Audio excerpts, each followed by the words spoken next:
Good morning students. सो जो last lecture हमारा था that was all about refractive index. Refractive index और refractive index को ही हम थोड़ा आगे पढ़ेंगे, थोड़े इसके न्यूमेरिकल आज देखेंगे। और पिछले जो लेक्चर में हमने किया है थोड़ा सा मैं उसको यहाँ पे कंक्लूड करूँगा, ओवर व्यू करेंगे एक हम लास्ट लेक्चर का। तो बेटा दो डेफिनेशन यहाँ पे रिफ्रैक्टिव इंडेक्स की आती है। एक स्नेल्स लॉ से आती है, अगर आपको याद होगा, जहाँ पे स्नेल्स लॉ बोलता है that sine i divide by sine r is equal to refractive index. ठीक है, जिसको हमने एन से डिनोट किया था। ठीक है, sine i by sine r is equal to refractive index which is constant. ठीक है, एक बार फिर से देख लेना, it is a ratio of angle of sine of incidence to the angle of sine of angle of refraction. एक पहला तो ये हो गया बेटा। और सेकंड फॉर्मूला हमने रिफ्रैक्टिव इंडेक्स का देखा था, that is c by v, where c is the speed of light in vacuum और air and v is the speed of light in medium. ठीक है, तो c तो हमें पता है 3 × 10⁸ मीटर पर सेकेंड रहती है c की वैल्यू हमेशा। तो यहाँ पे c क्या है? Speed of light in vacuum और एयर, है ना। हम एयर में भी इसी को सेम वैल्यू लेते हैं। और ये स्पीड ऑफ लाइट इन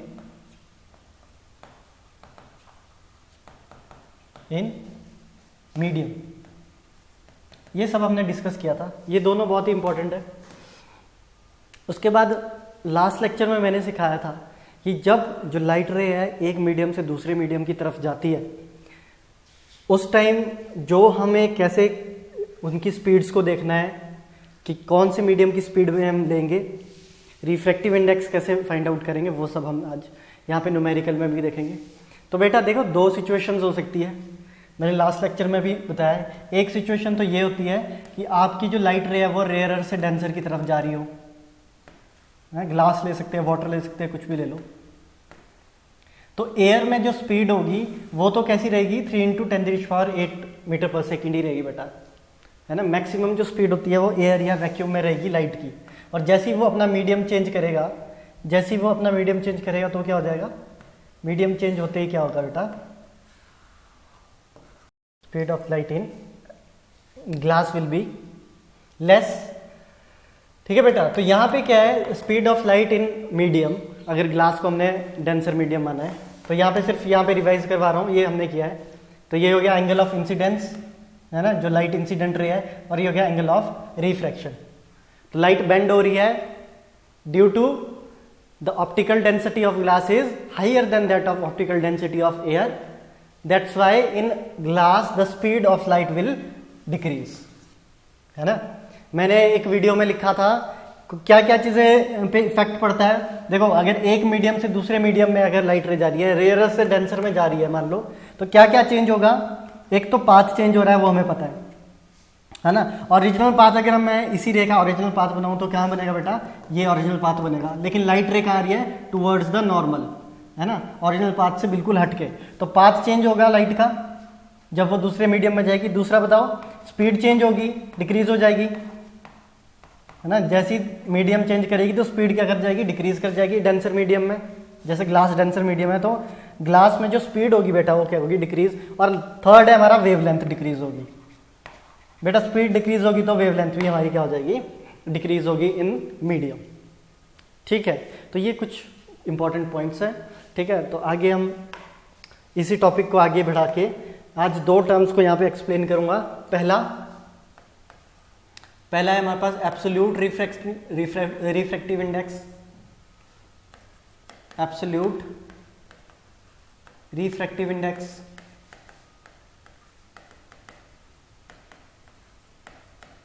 और सेकंड है बेटा हमारा relative refractive index, relative refractive index.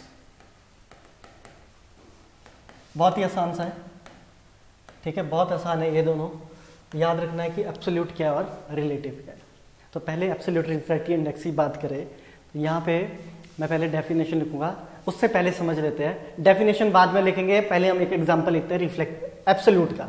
तो हम शुरू करेंगे यहाँ से बेटा, एब्सोल्यूट का हम पढ़ेंगे सबसे पहले। तो सीधा एग्जांपल से शुरू करें। एब्सोल्यूट रिफ्रैक्टिव इंडेक्स वो रिफ्रैक्टिव इंडेक्स बोलते हैं बेटा उसको जहां पे एक मीडियम तो एयर रहेगा ही रहेगा, एयर या वैक्यूम कुछ भी बोल लो, एक मीडियम एयर और वैक्यूम रहेगा ही, और दूसरा मीडियम कुछ भी हो सकता है।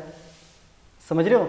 जहां पे जो एक मीडियम है, मान लो जो इंसिडेंट रे है वो कहां से हो रही है, एयर से, इंसिडेंट एयर, और सेकंड जो मीडियम है वो कुछ भी हो सकता है। सेकंड मीडियम वाटर भी हो सकता है ना, एयर वाटर हो गया। एग्जांपल देखो एब्सोल्यूट के, air water, air glass, air plastic,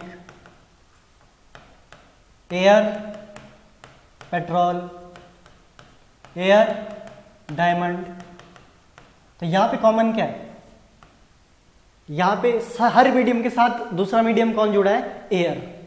तो एब्सोल्यूट बेटा वो रिफ्रैक्टिव इंडेक्स होता है जहां पे एयर ए क्या हो, एक मीडियम एयर हो, और लाइट रे कहां से पास करे, एयर टू अनदर मीडियम, और वो अनदर मीडियम कोई सा भी हो सकता है, उसे क्या बोला, एब्सोल्यूट रिफ्रैक्टिव इंडेक्स।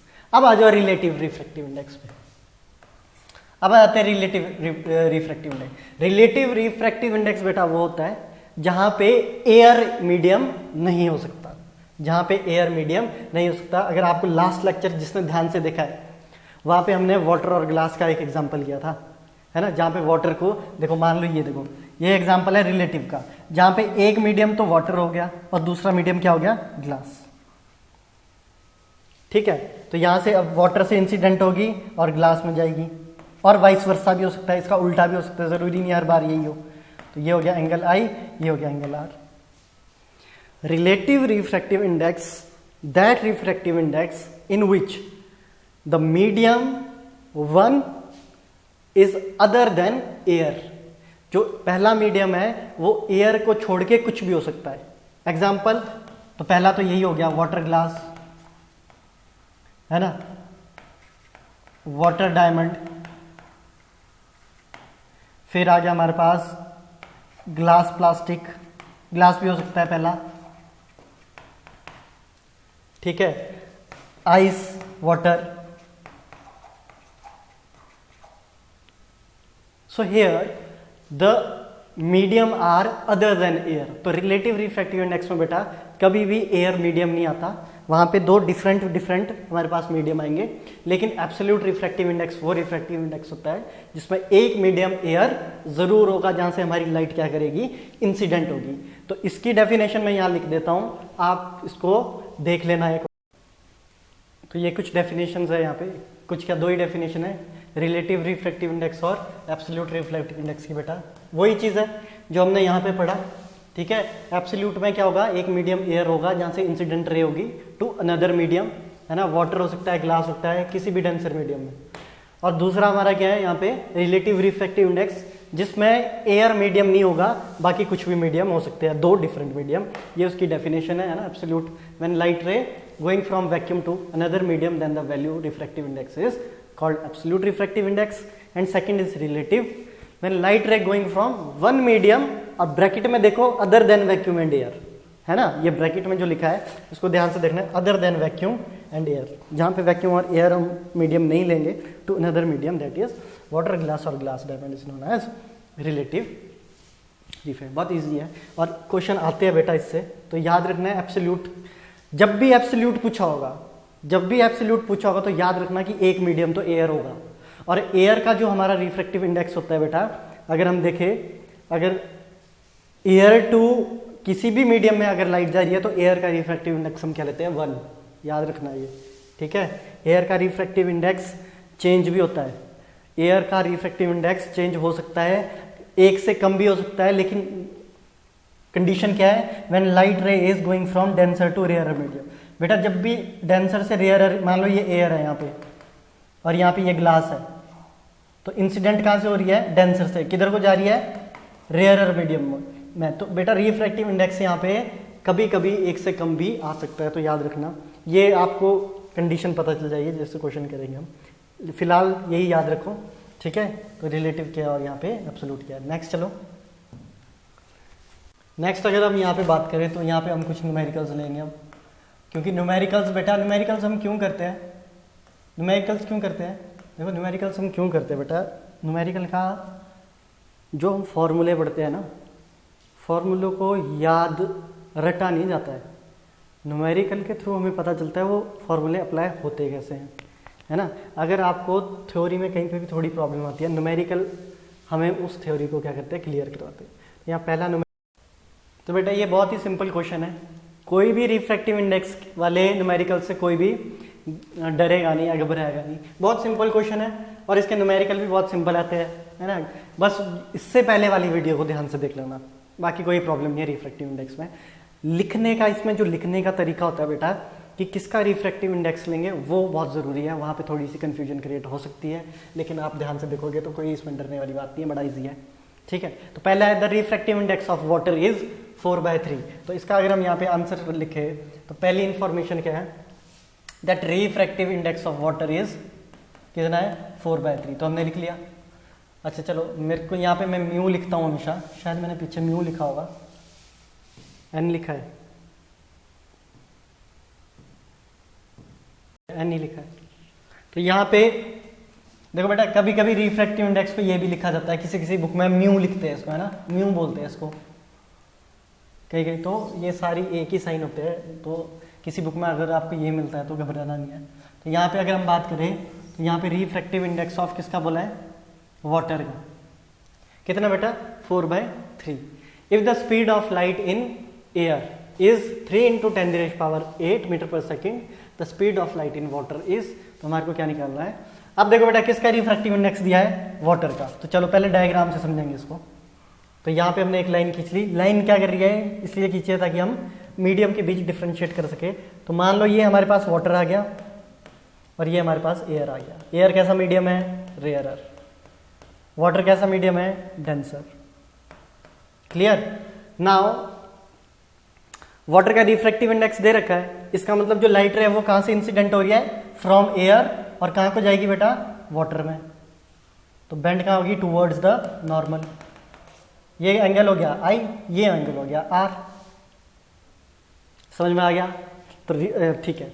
अब देखो अगर यहाँ पे एयर की स्पीड दिया है तो इसको मैं ऐसा भी लिख सकता हूं, refractive index of water with respect to air, है ना, रिफ्रैक्टिव इंडेक्स ऑफ वाटर। तो यहाँ पे ए लिखने का मतलब होता है विद रिस्पेक्ट टू एयर। तो हमें पता है एयर का जो रिफ्रैक्टिव इंडेक्स है वो 1 होता है, इसलिए बेटा यहाँ पे किसी किसी बुक में नहीं भी लिखा होता है एयर, तो इसको ना भी लिखो तो चलेगा, ठीक है। चलो इक्वल टू, मैंने फॉर्मूला लास्ट जो हमारा लेक्चर है उसमें फॉर्मूला बनाना भी सिखाया था। अब रिफ्रैक्टिव इंडेक्स ऑफ वाटर की बात कर रहे हैं, डिनोमिनेटर में किसकी स्पीड आएगी, स्पीड ऑफ लाइट इन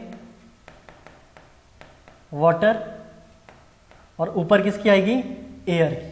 तो चलो मैं यहाँ पे एयर लिख ही लेता हूँ, ठीक है। और यहाँ पे क्या आएगी, speed of light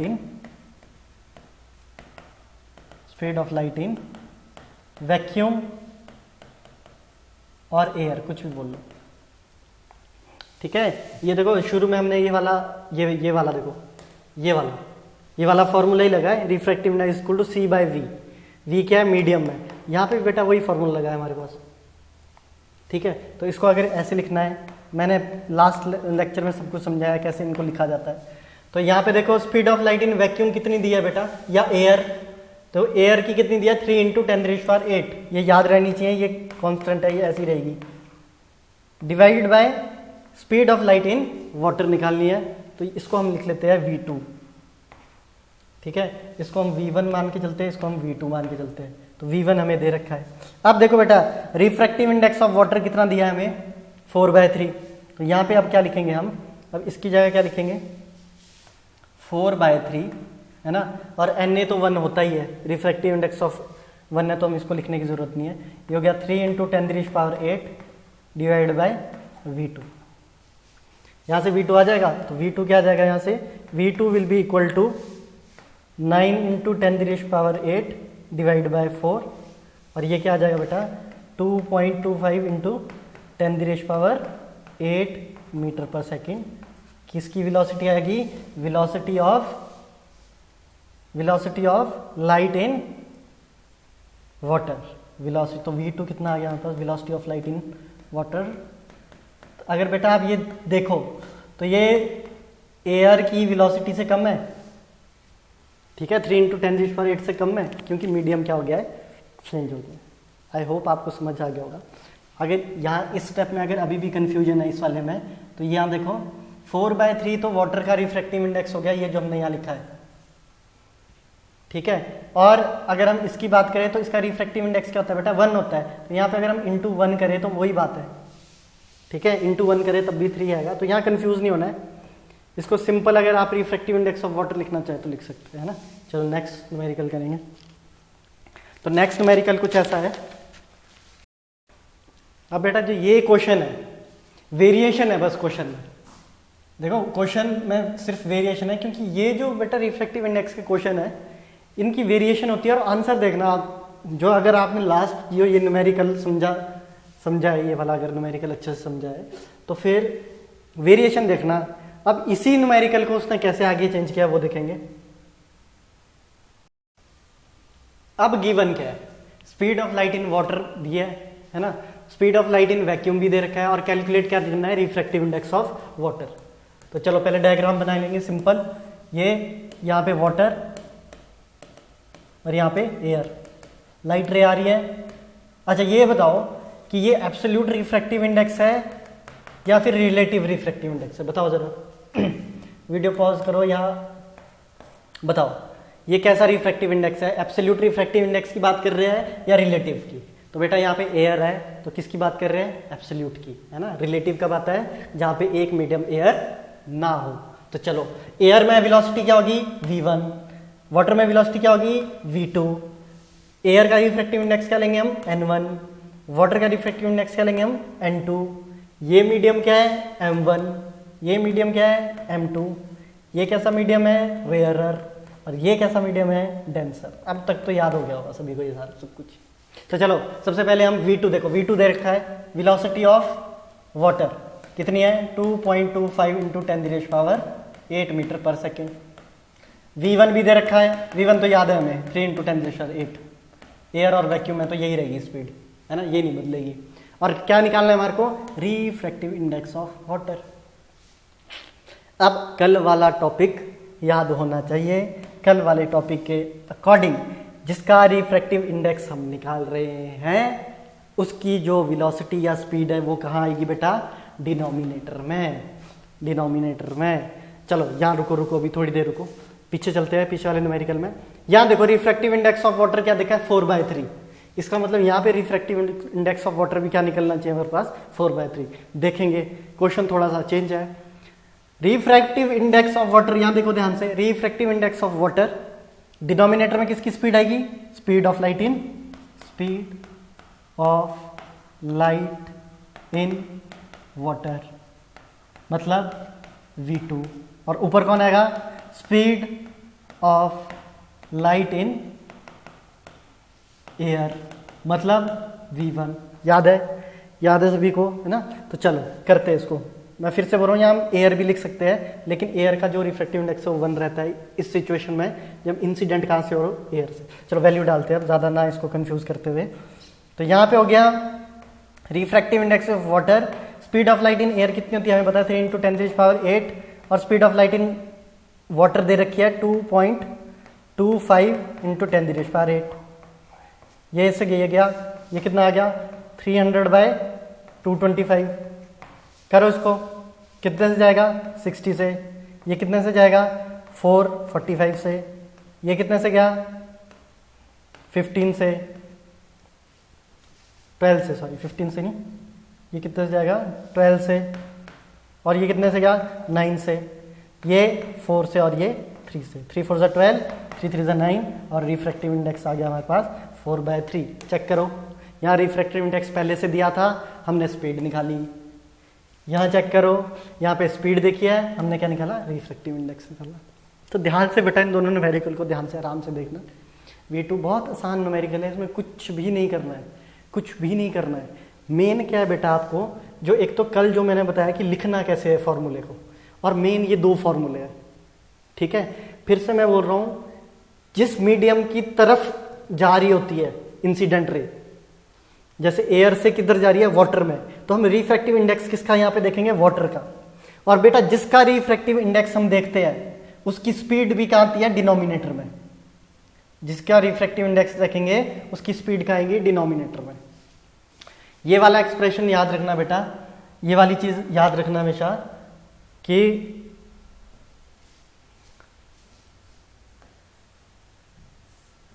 refractive index of 2 मतलब जिस मीडियम में जा रही है, रिफ्रैक्टिव इंडेक्स ऑफ 1 है ना। रिफ्रैक्टिव इंडेक्स मान लो कोई भी यहाँ पे मीडियम 1 है और यहाँ मीडियम 2 में, अब मैं एयर वाटर की बात ना करूँ तो यहाँ से इंसिडेंट रे होगी और मान लो यहाँ पे क्या हो रही है, रिफ्रैक्ट हो रही है ना। तो इसका रिफ्रैक्टिव इंडेक्स क्या लिखेंगे हम, n1, और इसके रिफ्रैक्टिव इंडेक्स को लिखेंगे n2। तो जिस तरफ को देखो इंसिडेंट हो रही है कहाँ से, n1 से, m1 से, देखो यहाँ पे, यहाँ से, और किधर को जा रही है बेटा, m2 पे जा रही है, m2 में इंसिडेंट हुई है। तो हमने यहाँ पे क्या लिखा पहले, n2/n1, और इसकी वेलोसिटी जो होती है वो होती है v1/v2। यहाँ पे कंफ्यूज नहीं होना है, ये याद रखना। Refractive index of second with respect to 1 divided by equal to v1/v2। और इसी को अगर हम उल्टा कर दें, अब लाइट रे को हम यहाँ से भेजें, ध्यान से देखेंगे दोनों डायग्राम। मैं बार बार इन चीजों पे जोर दे रहा हूं बेटा क्योंकि ये बहुत इंपॉर्टेंट है। इसका हो गया n1, इसका हो गया n2, वही सेम रखेंगे, v1 v2, इसका भी यहाँ पे v1 होगा, ये v2 है ना, और ये m1 m2 सेम वही है। लेकिन अब फर्क क्या है दोनों में, अब जो इंसिडेंट रे हो रही है वो कहां से हो रही है, n2 से, और कहां को जा रही है, n1 में। तो किसका रिफ्रैक्टिव इंडेक्स लेंगे अब हम, refractive index of 1 with respect to 2। अब बताओ वेलोसिटी क्या आएगी, अब वेलोसिटी आएगी वेलोसिटी ऑफ 2 मतलब सेकंड मीडियम की डिवाइड बाय वेलोसिटी ऑफ 1। ये एक्सप्रेशन अगर किसी को समझ आ गया तो रिफ्रैक्टिव इंडेक्स का बारे में पता चल जाएगा। तो याद रखना है बेटा, ये जो लाइट रे इंसिडेंट हो रही है ये किस मीडियम में जा रही है, ठीक है, मीडियम किस मीडियम में चेंज कर रही है, जिस मीडियम में चेंज कर रही है हम उसका रिफ्रैक्टिव इंडेक्स यहाँ पे क्या करेंगे, लेंगे। और उस रिफ्रैक्टिव इंडेक्स की जो वेलोसिटी होगी वो हमेशा कहाँ आएगी, डिनोमिनेटर में। जैसे यहाँ पे 2 का ले रहे थे तो 2 की velocity of speed of light या वेलोसिटी ऑफ लाइट कहाँ आएगी, डिनोमिनेटर। चलो नेक्स्ट करते हैं ना, ज़्यादा इसको डिस्कस ना करते हुए नेक्स्ट क्वेश्चन एक और करेंगे। और नेक्स्ट क्वेश्चन में एक चीज़ मैं पॉइंट भी ये वाला न्यूमेरिकल बेटा ये समझने का है, थोड़ा पढ़ो इस न्यूमेरिकल को, ये न्यूमेरिकल थोड़ा समझने वाला है। यहाँ पे आपको और चीज़ें क्लियर होगी, हर न्यूमेरिकल में कोई ना कोई पॉइंट आएगा, इसलिए ध्यान से न्यूमेरिकल को करेंगे। देखो बेटा न्यूमेरिकल नहीं होते हैं टफ न्यूमेरिकल, कोई भी न्यूमेरिकल टफ नहीं होता, लेकिन हर न्यूमेरिकल से हमें कुछ ना कुछ सीखने को जरूर मिलता है। और वो सीखा हुआ क्या होता है, कंसेप्ट में कहीं ना कहीं हमने सीखा होता है, बस उसको अप्लाई करने की जरूरत होती है। चलो अब ज़्यादा ना बोल के यहाँ पे क्वेश्चन पढ़ेंगे। Refractive index of light going from air to diamond. तो पहली सिचुएशन इसने बोली कि भाई जब एयर से किधर को जा रही थी, डायमंड की तरफ को, तो एयर कैसा है, रेयर, ये हमें पता है, और डायमंड कैसा होगा फिर, डेंसर। चलो यहाँ पे मैं एक और पॉइंट बताता हूँ, diamond have maximum refractive index and diamond is more optical denser. बेटा डायमंड एक ऐसा मटेरियल है जिसकी ऑप्टिकल डेंसिटी सबसे ज़्यादा होती है और इसका रिफ्रैक्टिव इंडेक्स भी सबसे ज़्यादा होता है। तो याद रखना इस बात को कि डायमंड ऐसा मटेरियल है जिसका डायमंड मैक्सिमम रिफ्रैक्टिव इंडेक्स होगा, ठीक है, 2.4। तो पहली सिचुएशन इसने सिंपल बोली कि भाई रिफ्रैक्टिव इंडेक्स ऑफ लाइट जब एयर से डायमंड की तरफ जाएगी तो कितना होगा, 2.42, मतलब refractive index of diamond with respect to air कितना बताया इसने, 2.4। ठीक है भाई, इतनी इंफॉर्मेशन। लेकिन सेकंड केस में क्या बोलता है कि भाई क्या होगा, what will be the refractive index for light gone from diamond to air. तब क्या होगा बेटा जब डायमंड से एयर की तरफ अगर लाइट चले जाए। अभी तो ये है इसका पाथ, लेकिन देखो हमने दूसरी सिचुएशन पढ़ी है, मेरे को नहीं लगता आपको यहाँ पे थोड़ी दिक्कत होगी। तो क्या बोल रहा है निकालने को कि refractive index of a with respect to d, ये हमें निकालना है। अब मैंने ऐसा क्यों लिखा, सभी को समझ आ रहा होगा, क्योंकि अब लाइट रे कहाँ से जा रही है बेटा, सेकेंड लाइन पढ़ो,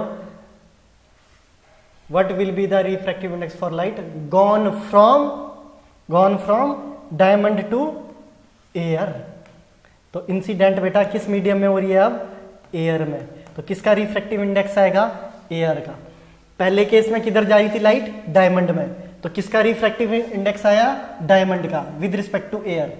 सेकंड केस में देखो, सेकंड में क्या हो रहा है, कहां से जा रही है, डायमंड से, किधर जा रही है, कौन से मीडियम में, एयर मीडियम में, तो किसका रिफ्रैक्टिव इंडेक्स लेंगे, air with respect to diamond. समझ में आ रहा है, समझ में आ रहा है, ठीक है। किसी को ना आए तो पूछ लेना। तो चलो अब पहले, सबसे पहले देखो फिर से हम फॉर्मूला कैसे बनाएंगे इसका, ठीक है। लेकिन यहाँ पे क्या है, फॉर्मूला बनाने की जरूरत नहीं है, यहाँ पे अब यहाँ पे एक कंसेप्ट हम पढ़ेंगे।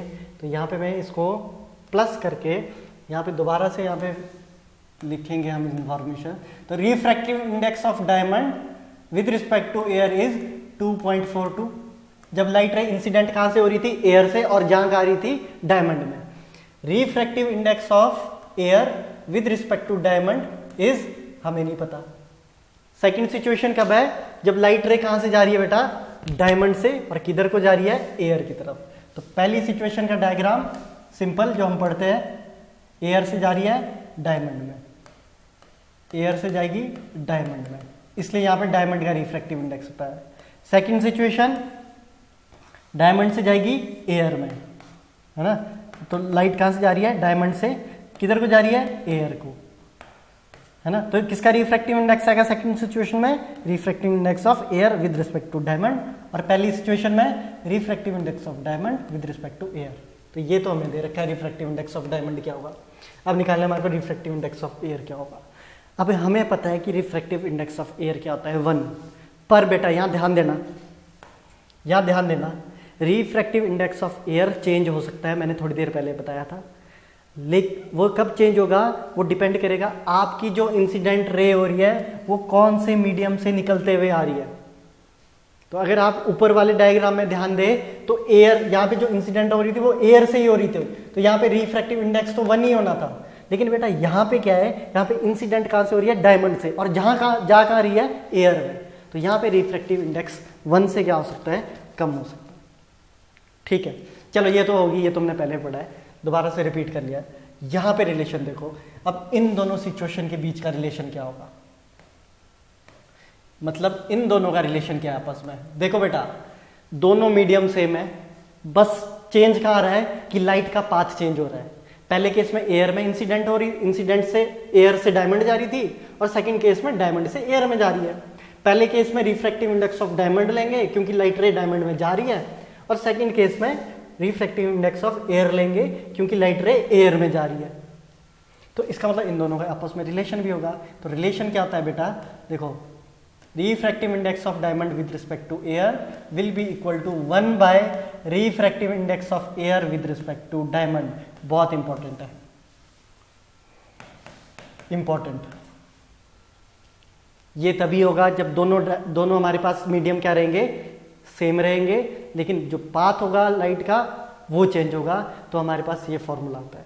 अगर मैं इसको यहाँ पे मल्टीप्लाई कर दूं तो क्या आएगा, refractive index of diamond with respect to air multiply by refractive index of air with respect to diamond will be equal to 1।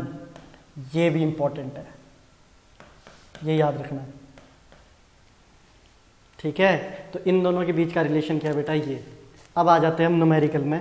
तो न्यूमेरिकल अब सिंपल हो गया, इसने क्या बोला कि ये निकालना है, जो इसकी वैल्यू दे रखी है। तो यहाँ क्या लिखेंगे हम, 2.42 equal to 1 upon refractive index of air with respect to diamond. तो ये क्या होगा, refractive index of air with respect to diamond equal to 1 upon 2.42, और जो क्या निकलता है 0.41। तो यहाँ पे रिफ्रैक्टिव इंडेक्स ऑफ एयर क्या निकला, 0.41, किसके रिस्पेक्ट में, डायमंड के रिस्पेक्ट में। तो बेटा यहाँ अगर आप ध्यान से देखो तो यहाँ पे रिफ्रैक्टिव इंडेक्स 1 से कम हो गया एयर का, लेकिन पीछे में क्या बोल रहा था कि एयर का रिफ्रैक्टिव इंडेक्स क्या होता है, 1। तो याद रखना, एयर का रिफ्रैक्टिव इंडेक्स 1 तब होगा जब वो इंसिडेंट एयर से हो रही होगी, है ना। लेकिन किस मीडियम से इंसिडेंट हो रही है फिर एयर में आ रही है, तो वहां पे जो रिफ्रैक्टिव इंडेक्स होगा वहां एयर का चेंज हो जाएगा, 1 से कम हो जाएगा। ठीक है, चलो वैसे ही ट्राई करना, ये आपके लिए ट्राई करना। Light goes from water to air, water to air, ठीक है, ये बताना है जब लाइट वाटर से एयर जाएगी तो रिफ्रैक्टिव इंडेक्स ऑफ एयर क्या होगा, ये तुम्हारा क्वेश्चन है ना। और रिफ्रैक्टिव इंडेक्स ऑफ वाटर होता है हमारे पास 1.3। चलो करके देखना है इस क्वेश्चन को, ये तुम्हारे लिए क्वेश्चन है, ठीक है। तो इसका आंसर हम तुम लाइव उसमें बताएगी। तो लास्ट न्यूमेरिकल है बेटा आज का, वो है ये के। तो बेटा ये वाला न्यूमेरिकल क्या है, थोड़ा सा डिफरेंट है पिछले न्यूमेरिकल से, लेकिन अगर ध्यान से पढ़ोगे ये वाला न्यूमेरिकल भी कुछ टफ नहीं है ना, आसानी से आ जाएगा। तो एक बात, चलो इस न्यूमेरिकल करने से पहले एक छोटी सी डिस्कशन करेंगे। मान लो यहाँ वाटर है, ये वाटर है ना, और यहाँ पे आप खड़े हो। यहाँ पे अगर आप खड़े हो और आप वाटर में देखते हो, तो यहाँ वाटर में क्या आपको अपनी इमेज दिखाई देगी, मतलब अपनी देखो यहाँ पे मान लो यहाँ पे क्या है, यहाँ पे मछली जा रही है यहाँ पे, है ना, अजीब सी मछली है पर मछली जरूर है ना। तो देखो आप एक ही समय पे दो चीजें देख सकते, मतलब दोनों चीजों को ऑब्जर्व कर सकते हो। एक अपनी शक्ल भी देख पाओगे वाटर में, दूसरा यहाँ पे इस मछली को भी देख पाओगे। ऐसा है कि नहीं? तो क्लियरली ऐसा है। वो कहानी तो आप लोगों ने सुनी होगी ना, शेर अपनी शक्ल देखता है उसमें और डर जाता है, नदी में पानी पीने जाता है और तो इसका मतलब क्या है, इसका मतलब क्या है कि रिफ्रैक्शन भी हो रही है और रिफ्लेक्शन भी हो रही है। देखो बेटा अपनी इमेज कब दिखती है इंसान को, जब सामने वाले मीडियम में क्या हो, रिफ्लेक्शन हो। जैसे प्लेन मिरर हो गया, कन्वेक्स कनकेव मिरर हो गया, कन्वेक्स में तो कनकेव हो गया है ना, कनकेव में भी किस लास्ट केस में हमें वर्चुअल इमेज दिखाई देती है। तो यहाँ पे भी क्या आ रहा है बेटा, लेकिन जो इस केस में जो रिफ्लेक्शन हो रही है वो बहुत क्या हो रही है, कम हो रही है, ठीक है। और रिफ्रैक्शन क्या हो रही है, ज्यादा हो रही है, इसलिए जो इमेज है वो हमें क्लियर नहीं दिखा देती। तो इससे हमें क्या पता चला पानी वाले एग्जांपल से कि मछली भी दिखी और अपनी शक्ल भी, इससे हमें ये पता चला कि दोनों चीजें एक साथ हो सकती है, रिफ्लेक्शन एंड रिफ्रैक्शन। फर्क बस इतना है कि रिफ्लेक्शन कम होगा रिफ्रैक्शन से, रिफ्रैक्शन ज्यादा होगा। तो क्वेश्चन भी कुछ इस तरह ही है, a ray of light strikes a glass plate. तो चलो जी लगा लो, एक ग्लास प्लेट लगा ली, तो एक लाइट रे आई, इसने बोला भाई एक लाइट रे आई, वो ग्लास से स्ट्राइक करी और कितने एंगल पे, तो नॉर्मल बना लो 60 डिग्री के एंगल में, तो बना दिया 60 डिग्री, ठीक है। If reflected and reflected ray are perpendicular each other. चलो अब देखो रे ऑफ लाइट कहां से आ रही है, एयर से, कहां को जा रही है, ग्लास को, तो बेंड कहां होगी, टुवर्ड्स द नॉर्मल। तो हमने बेंड कर दी भैया यहाँ पे, और यहाँ पे लिख दिया इसको आर, और ये हमारे पास आई एंगल। अच्छा ये तो रिफ्लेक्टेड होगी, अब रिफ्लेक्टेड भी बनाए तो रिफ्लेक्टेड किधर जाएगी, सेम एंगल में ऐसे, तो ये हो गया एंगल ऑफ रिफ्लेक्शन, जो कितने के बराबर होगा, ये भी 60 डिग्री होगा। पढ़ा है ना law of reflection, angle i is equal to angle r, ठीक है। तो ये तो 60 का है, तो ये भी 60 का है, और ये हो गया हमारे पास ग्लास प्लेट यहाँ पे,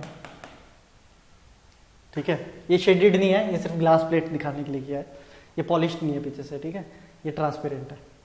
नाउ अब ये लास्ट में पूछता है कि रिफ्रैक्टिव इंडेक्स ऑफ ग्लास क्या होगा, तो कैसे करेंगे इसको, कैसे करेंगे, हाँ। तो अब अच्छा एक और चीज बताइए इसमें कि दोनों रे कैसी है आपस में, परपेंडिकुलर है बेटा, जो दोनों रे है वो आपस में कैसी रहेगी, ठीक है। तो यहाँ लिखा है परपेंडिकुलर, इसका मतलब ये जो एंगल होगा, ये जो एंगल होगा ये कितने का होगा, 90 डिग्री का, क्योंकि ये होगी इंसिडेंट, ये होगी रिफ्लेक्टेड, और ये होगी रिफ्रैक्टेड, और दोनों के बीच, दोनों कैसी आपस में परपेंडिकुलर, मतलब 90 डिग्री का एंगल बना रही होगी। तो चलो एंगल आई दिया है हमें, आई कितना है 60 डिग्री, एंगल आई दिया है 60 डिग्री। अब एंगल आर निकालते हैं, ये वाला एंगल निकालना है हमारे को, एंगल ऑफ रिफ्रैक्शन, ठीक है। हमें क्या निकालना है, एंगल ऑफ रिफ्रैक्शन। तो कैसे निकलेगा, तो देखो नॉर्मल रे को देखेंगे सभी, नॉर्मल वाली को, इसको देखेंगे नॉर्मल को। तो अगर आप ये एंगल देखो बेटा, अगर आप, तो यहाँ पे बेटा अगर मैं इस पार्ट को बनाऊं, चलो इस पार्ट को बनाते हैं, कंफ्यूजन नहीं करनी है, ठीक है। ये नॉर्मल बना दिया है ना, ये ग्लास प्लेट बना दी। तो बेटा ये बताओ कि नॉर्मल से यहाँ तक का एंगल कितना होगा, पढ़ा है मैथ में, पढ़ा है, यहाँ से यहाँ तक का कितना एंगल होगा, 180 डिग्री का। ये मैथ है पूरा। अच्छा, यहाँ से एक लाइट रे ऐसी जा रही है, एक लाइट रे ऐसी जा रही है, तो ये बीच वाला एंगल कितने का है? 90 डिग्री का। ये वाला एंगल कितना है? 60 डिग्री का। निकालना कौन सा एंगल है? ये वाला। और ये पूरा कितना है? 180 डिग्री का। समझ में आया? तो कैसे लिखेंगे हम इसको? देखो, तो लिखेंगे angle of i, colour change करता हूं,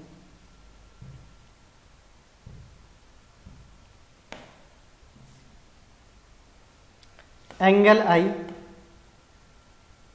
plus angle r plus 90 degree equal to 180 degree. समझ में आया? एंगल आई दे रखा है 60 plus angle r plus 90 degree equal to 180 degree. Angle r plus 150 degree is equal to 180 degree. देखो, इतना लंबा करने की ज़रूरत नहीं है, अगर आपको आता है तो इसको शॉर्ट उसमें भी कर सकते हैं। सिर्फ समझाने के लिए इतना मैथमेटिक्स करा जा रहा है यहाँ पे। तो एंगल आर कितना आ गया बेटा? 30 डिग्री। एंगल आई आ गया 60 डिग्री और एंगल आर आ गया। अब ये बताओ, ये तो हमारे पास एंगल ही आए, क्या हम इन एंगल से रिफ्रैक्टिव इंडेक्स निकाल सकते हैं? क्या इन दो एंगल से हम रिफ्रैक्टिव इंडेक्स निकाल सकते हैं? एंगल आई दिया है 60 और एंगल आर निकाल दिया हमने 30 डिग्री। स्नेल्स लॉ याद है, refractive index of glass with respect to air is equal to sine i by sine r. याद हो? ठीक है, क्योंकि लाइट रे कहाँ से जा रही है? लाइट रे कहाँ से जा रही है? एयर से ग्लास की तरफ। रिफ्रैक्टिव इंडेक्स किसका लेंगे? ग्लास का, क्योंकि कहाँ से जा रही है? एयर से ग्लास। ग्लास याद रखना। चलो अब वैल्यूज डालते हैं। तो refractive index of glass equal to sine i कितना है? 60 डिग्री। तो साइन आई की जगह क्या लिखेंगे? 60 डिग्री। आर की जगह क्या लिखेंगे? 30 डिग्री। ठीक है, साइन 60 की वैल्यू होती है बेटा, साइन 60 डिग्री होता है √3/2 और साइन 30 होता है बेटा 1/2। तो यहाँ पे वैल्यूज डालो। Refractive index of glass equal to √3/2 divide by 1/2। 2 से 2 गया, क्या बचा? √3। तो refractive index of glass with respect to air कितना है? √3। वही निकलता है 1.5 के आसपास। तो ये सिंपल से न्यूमेरिकल है, आ जाएंगे। ये लास्ट वाला न्यूमेरिकल थोड़ा डिफरेंट था, एनटीएससी के पॉइंट ऑफ व्यू से ये न्यूमेरिकल आ जाता है। हाँ, ये न्यूमेरिकल आ सकता है, तो याद रखना कुछ नहीं है, मैथमेटिक्स है सिंपल, और कुछ नहीं है उसमें, है ना। बाकी रिफ्रैक्टिव इंडेक्स मुझे लगता है आपका क्लियर है। डिस्कशन करेंगे इस पर लाइव क्लास पे। किसी को डाउट होगा पूछ लिया करो बेटा, मैसेज ड्रॉप कर लिया करो, मैं पहले ही बोल चुका हूँ। अब जो लास्ट है, 2 मिनट और ज़्यादा लूँगा इस टॉपिक के। लास्ट है बेटा वेव लेंथ पे अगर कोई क्वेश्चन आ जाएगा। वेव लेंथ और रिफ्रैक्टिव इंडेक्स का आपस में रिलेशन। ठीक है, तो आज चलो मैं फिर से वही डायग्राम बनेगा, वही एयर है, एयर से इंसिडेंट हो रही है ग्लास में, है ना। ग्लास वाटर कुछ भी ले लो, अब मैं ज़्यादा बोलूँगा नहीं, इन चीज़ों के बारे में समझ गए होंगे। तो refractive index of 1, refractive index 2, velocity 1, velocity 2, medium 1, medium 2। ये कैसा है? रेयरर। आप समझ गए हो। ये कैसा? डेंसर। बोलने की जरूरत नहीं है। तो वेवलेंथ को हम लैम्डा से यहाँ पे डिनोट करते हैं। ठीक है, लैम्डा से हम डिनोट करेंगे। इसका मतलब एयर में वेवलेंथ अलग होगी और M2 ग्लास में वेवलेंथ क्या होगी? अलग होगी। याद रखना, ग्लास में वेवलेंथ क्या हो रही है? डिक्रीज हो रही है। वेलोसिटी डिक्रीज होती है, वेवलेंथ भी डिक्रीज होगी। When light goes from one medium to rare medium to denser medium, तो वेवलेंथ क्या हो जाएगी? डिक्रीज हो जाएगी। अब देखो वेवलेंथ, रिफ्रैक्टिव इंडेक्स ऑफ 2, क्योंकि लाइट किस में जा रही है? सेकंड मीडियम में, मीडियम 2 में, तो रिफ्रैक्टिव इंडेक्स क्या लेंगे? ऊपर 2 का, divide by refractive index of 1। अब बताओ वेलोसिटी ऊपर, डिनोमिनेटर में किसकी वेलोसिटी आएगी? बताओ, डिनोमिनेटर में किसकी वेलोसिटी आएगी? 2 की। जिसका रिफ्रैक्टिव इंडेक्स निकाल रहे होंगे उसकी वेलोसिटी क्या आएगी? डिनोमिनेटर। और ऊपर क्या आएगा? v1। ये हम शुरू से कर रहे हैं, ये याद रखना है, तभी इंपॉर्टेंट लिखा था शुरू में। Which is equal to λ1 divide by λ2। याद रखना ये। इसका मतलब refractive index of 2 divide by refractive index of 1 को हम λ1 बाय λ2 भी लिख सकते हैं। इसका न्यूमेरिकल करेंगे नेक्स्ट लेक्चर में। याद रखना वेलोसिटी और लैम्डा। फॉर एग्जांपल अब बोलेंगे सर ने बोर कर दिया है ना, एग्जांपल रिफ्रैक्टिव इंडेक्स करके। वाटर और ग्लास का लेते हैं। मान लो इंसिडेंट हो रही है वाटर से ग्लास में जा रही है लाइट, वाटर से लाइट किसमें जा रही है, अब तुम विजुअल कर सकते हो कुछ, अब मेरे को डायग्राम बनाने की जरूरत नहीं होनी चाहिए। वाटर से ग्लास में जा रही है, इसका मतलब रिफ्रैक्टिव इंडेक्स किसका लेंगे, ग्लास का। किसके रिस्पेक्ट में, वाटर के, है ना। तो इसको कैसे लिखेंगे, refractive index of glass with respect to water. तो वेवलेंथ किसकी आएगी बेटा, ऊपर। सबसे पहले बताओ वेवलेंथ नीचे किसकी आएगी, ग्लास की। ऊपर किसकी आएगी, वाटर की। वेलोसिटी नीचे किसकी आएगी, ग्लास की। ऊपर किसकी आएगी, वाटर की। समझ में आ रहा है। इसको अगर उल्टा कर दे, अब जो लाइट रे है वो ग्लास से वाटर में जा रही है, ग्लास से वाटर में जा रही है, किसका रिफ्रैक्टिव इंडेक्स आएगा, वाटर का। किसके रिस्पेक्ट में, ग्लास के। तो ये क्या आएगा, W/G। अब बताओ डिनोमिनेटर में किसकी वेवलेंथ आएगी, वाटर की। ऊपर किसकी आएगी, ग्लास की। वैसे ही डिनोमिनेटर में किसकी वेलोसिटी आएगी, वाटर की। ऊपर किसकी आएगी, ग्लास की। समझ रहे हो, ठीक है। तो ये देखना इंपॉर्टेंट है, इसका न्यूमेरिकल अगला करेंगे। तो ध्यान से इस वीडियो को देखो, पॉज करके देखो, रिवाइंड करके देखो। थोड़ा अगर फास्ट बोला है तो उसको देख लेना। अब देखो लास्ट लेक्चर में बेटा कभी कभी बोलने में थोड़ी सी वो हो जाती है, ठीक है, ऊपर नीचे हो जाता है। लास्ट वीडियो में मैंने रिफ्रैक्ट जो लाइट रे ग्लास की तरफ आ रही है, मैंने उसको वाटर बोल दिया गलती से, है ना। बाद में ग्लास ही बोला है, लेकिन बीच में मैंने उसको वाटर बोल दिया। तो वो छोटी छोटी चीज़ें हमको समझ लिया करो खुद, मेरे को बोलने की ज़रूरत ना हो, है ना। तो बोलते बोलते कभी हो जाता है। इन न्यूमेरिकल को अच्छे से करना। यहाँ पे रिफ्रैक्टिव इंडेक्स का बहुत इंपॉर्टेंट पार्ट है ये। दोनों जो हमारी वीडियो है, आज वाली न्यूमेरिकल वाली और पिछली, है ना, लेक्चर नंबर 14 और ये 15, ध्यान से देखो बेटा, बहुत इंपॉर्टेंट है, ठीक है। अच्छे से पढ़ो, अच्छी मेहनत करो। मैं फिर से बोल रहा हूँ, किसी को कुछ समझ ना आए पूछ लो, कोई प्रॉब्लम नहीं है, क्योंकि ये टॉपिक टफ नहीं है बेटा, लेकिन थोड़ा डिफरेंट है, ठीक है। ये रिफ्रैक्शन में जो ये वाला पार्ट है, ये थोड़ा सा डिफरेंट है, क्योंकि जैसे हम इस पार्ट को कवर करेंगे, अगला पार्ट आपको देखना सिमिलर लगेगा, रिफ्लेक्शन वाला, जो हमने वो मिरर वाले किए थे रूल्स, वो इस सेम दोबारा से आएंगे। लेकिन बीच में ये थोड़ा सा जो पार्ट है, ये थोड़ा समझना है। समझना कुछ नहीं है, इसमें समझने वाली यही बात है कि लाइट जब एक मीडियम से दूसरे मीडियम में जाती है, वो क्या करती है, अपने पाथ को, अपनी वेवलेंथ को, अपनी स्पीड को चेंज कर देती है। फ्रीक्वेंसी सेम रहती है, याद रखना, ये क्वेश्चन आ जाता है। Frequency always remain same, medium चाहे जो मर्जी है, लाइट जहां से जा रही है, फ्रीक्वेंसी क्या रहेगी, सेम रहेगी। चेंज सिर्फ 3 चीजें होती है, वेवलेंथ होगी अपनी, स्पीड होगी और पाथ चेंज हो जाता है जब एक मिनट। तो रिफ्रैक्टिव इंडेक्स हमें यही बताता है, ज्यादा रिफ्रैक्टिव इंडेक्स होगा, ऑप्टिकल डेंसिटी ज्यादा होगी, बेंड ज्यादा होगी लाइट, है ना, वेवलेंथ कम हो जाएगी, स्पीड भी कम हो जाएगी जितना ज्यादा रिफ्रैक्टिव इंडेक्स होगा। इसलिए डायमंड का रिफ्रैक्टिव इंडेक्स सबसे ज्यादा है। तो याद रखना, डायमंड में जो है बेंडिंग ऑफ लाइट क्या होती है, मैक्सिमम होती है, इसलिए सबसे ज्यादा चमकता है। याद रखना, डायमंड क्या करेगा, सबसे ज्यादा क्या करता है, चमकता है, क्योंकि वहां पे बेंडिंग ऑफ लाइट ज्यादा होती है। स्पीड क्या होती है, वहां पे वेवलेंथ कम हो जाती है, उसकी ऑप्टिकल डेंसिटी क्या होती है, सबसे ज्यादा होती है किसकी, डायमंड की। तो आज के लिए बस इतना ही, आराम से समझो इसको, ठीक है, आराम से करना। इसका PDF मैं भेज दूंगा, थोड़ी बहुत अगर कुछ गलती होगी उसको देख लेना, है ना। आई और आर अब तो खुद ही लगा सकते हो, आई कहाँ है, आर कहाँ है, ठीक है। चलो, थैंक